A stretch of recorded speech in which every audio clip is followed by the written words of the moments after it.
तर बघा आपण हे रेग्युलर नेहमी सगळे हे अशी लावतात भाई. हा मधला पॉईंट आणि हा ह्याचा मधला पॉईंट. तर आपण अशी भाई लावतो.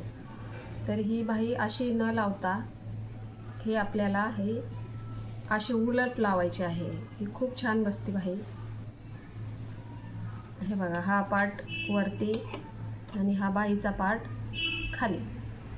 तर हा मधला पॉईंट आहे. मधल्या पॉईंटवर हात ठेवायचा आणि हे अशा पद्धतीने ही अर्धा भाग इकडं आणि अर्धा भाग तिकडं हे असा जॉईंट करायचा.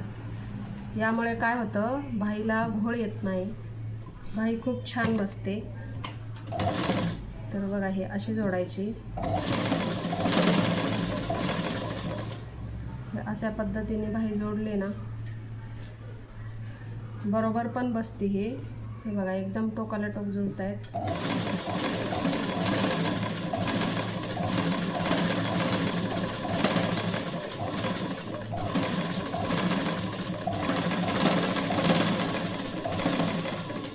हे अशी जोडल्यानंतर परत उलट दिशेने अशी शिलाई मारायची डबल.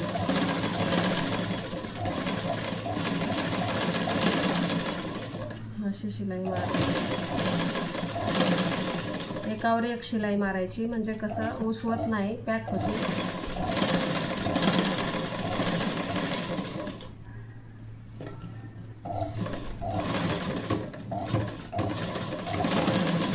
इथं आल्यानंतर आपल्याला परत ही बाहीचा भाग खाली आणि हा भाग वरती हे अशा पद्धतीने जुळवून घ्यायचा आणि ह्या साईडवरून इकडं शिलाई मारायची.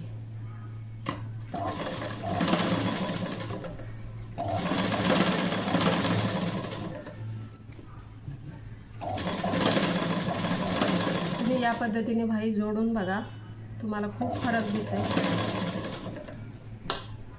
कारण मी हे सगळं अनुभव घेतलेला आहे म्हणून मी असं जॉईंट करते.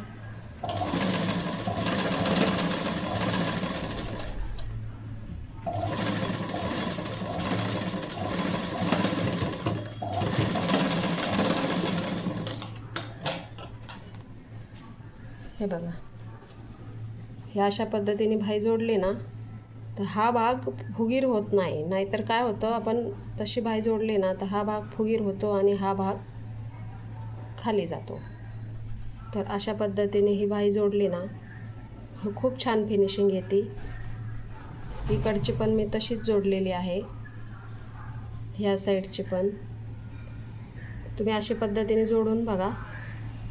थँक्यू.